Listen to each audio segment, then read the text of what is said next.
Alright folks, well today I'm going to do something just a little different. I'm going to cook me a couple of baked potatoes.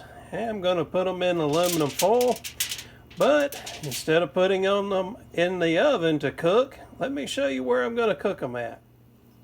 That's right, we're going to cook them in the wood stove.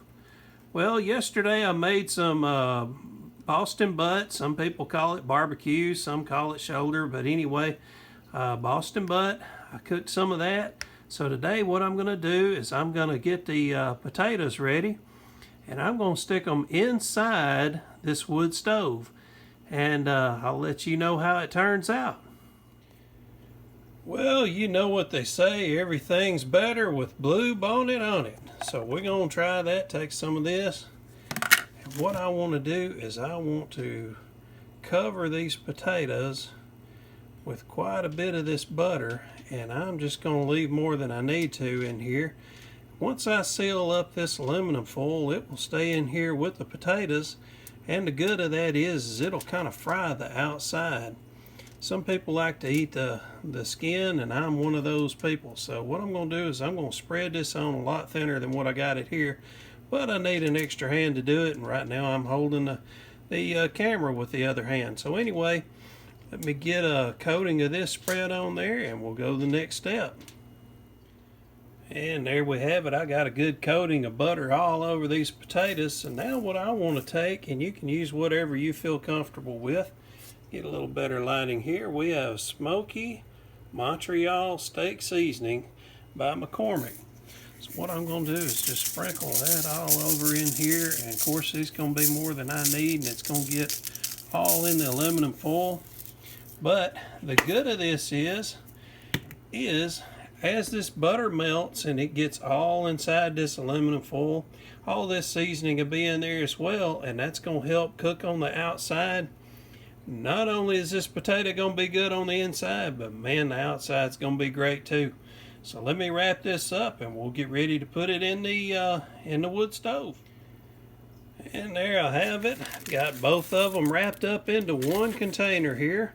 I'm going to leave this side up as I put it inside the wood stove, because this is the side that would leak. So of course I don't want the juice to leak out. I want this sealed portion to be on the bottom. And I've got a cat right in my way of where I'm trying to go to, because it's cold outside and this fire is nice and warm. So I'm going to open up the door here to this wood stove, and I'm going to set the potatoes right there. We're going to close the door. I'm going to leave that sitting in there for about 45 minutes to an hour. What I'll do is I'll pull it out in 45 minutes, and I'll check it with a fork, see how it feels.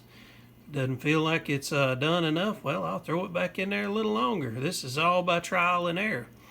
And you know, I can't just say, hey, leave it in there for a specific amount of time, because we have no idea what the temperature inside that wood stove is. But we know that we're generating heat by generating the fire. But if I was to come over here and use the stove, well, that would cost me money. So I'm going to go ahead and cook. I will reheat my supper tonight on the wood stove. I'll take one of these pots of water off here, and I will reheat the Boston butt that I cooked yesterday, and have me a potato with it. And man, yeah, this will be good. If you're not familiar with why you want to have some pots of water on top of your wood stove, it helps put some moisture in the air. If you've ever had a problem with having bloody noses during the winter time, there's not enough moisture in the air, and this will help you out in that situation and keep you from suffering with bloody noses too often. So let's give this a little time to cook, and I'll let you know how it comes out. And while we wait on the potato to finish baking in the wood stove, I'm going to take me a fork and a little bit of Crisco, set it down in my skillet, get the skillet a little slick, so that as I get my barbecue in there, it won't stick. Can't believe this is sticking to my fork. But yeah, I like cooking this way. To me, it Especially myself, I live alone and do a lot of stuff alone. It just kind of gives me something to do, especially in the wintertime. Not a whole lot to do and keep you busy, so kind of gives you the feeling of what it was like maybe back in the pioneer era when people had to work a lot harder to get simple things done. And of course, food tasted better in my opinion probably back then. You didn't have a lot of the preservatives and whatnot that we've got in our food today. So anyway, let me add a little bit of barbecue in there. Probably heating up more than I need to, but I'd rather have too much than not enough. Yeah, now that I look at it, I probably needed about half as much. But anyway, it'll taste pretty good once it gets heated up in this skillet. Like I say, a little bit of that Crisco in there, and if you worried a little bit about your cholesterol and all that, you can always, well, you shouldn't be eating barbecue anyway. But if you are, you can always take your barbecue out and take you a paper towel to it and kind of soak up a little bit of that grease, and that way you're not eating as much of it. Alright, well, it's time to take the baked potato out of the oven and test it and see if it's fully cooked. It's been in there right at 45 minutes. So I've got me a leather glove on. You can see it's got a couple of holes in it, so I got to be careful not to use those fingers. But anyway, I'm going to open up the wood stove, get these potatoes out of here, and set them on a plate down below. And we'll go see what we got. Now, I'll tell you what I like about this already is I can smell a bunch of goodness going on up in there. So I'm going to peel this back, see what we got happening in here. You can definitely see where the butter has melted. You can see where the seasoning is still staying on the outside of the potato. So now I'm going to take this fork, and it does sink right into the potato. So you see how far it went in. So like I say, it's been in there right at 45 minutes. So I believe what I'm going to do is I'm going to slice this down the center here, and I'm going to put some butter inside of these potatoes, and I'm going to put them right back in that oven. Let that butter cook inside there, and maybe add a little cheese. Gotta clog them arteries all up in one meal. Well, you can see I've packed these things about as full as I can with some butter.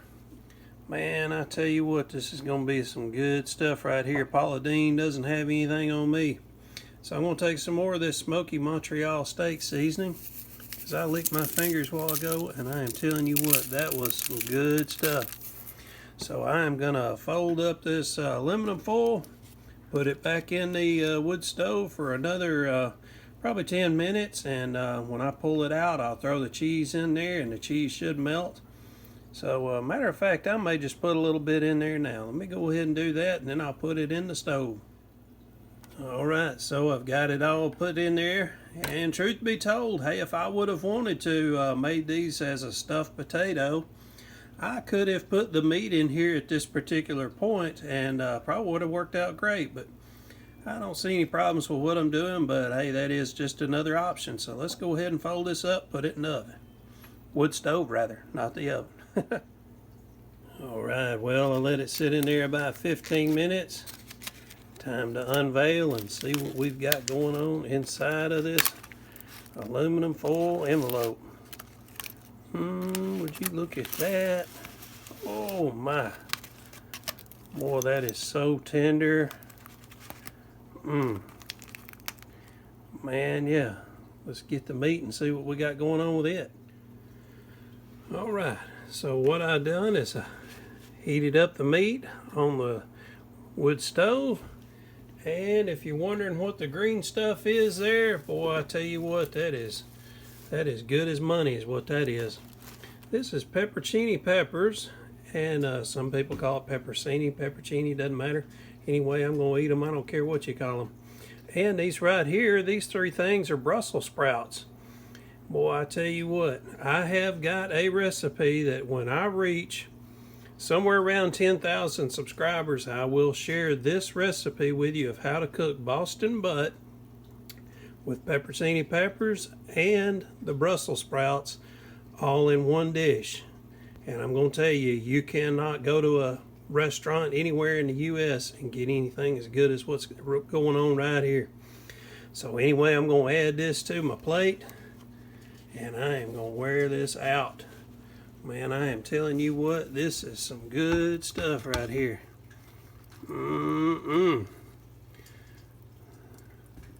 Now, being here in the South, a lot of us like to take a white sauce. I don't really care for this particular brand, but this white sauce would be good to pour over the barbecue. You can also pour it on top of your potato, or you can put you some sour cream on there. Man, there's all kind of great things you can do to it. But anyway, I'm going to go wear this out, and I will let you know how it was.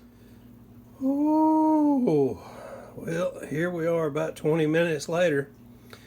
This is what it looks like now.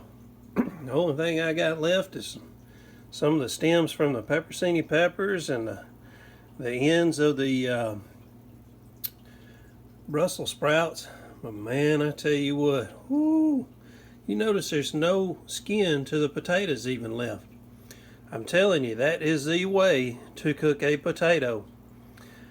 Man, folks, I sure appreciate y'all spending some time with me today. Hit the like and subscribe and that little bell thing if you hadn't done so already. And I'll show you again later on something else good to cook. Maybe even show you something fun to do out in the yard. You never know what you'll see on this channel. But I hope you join me. Thanks for watching. See y'all soon. Bye-bye.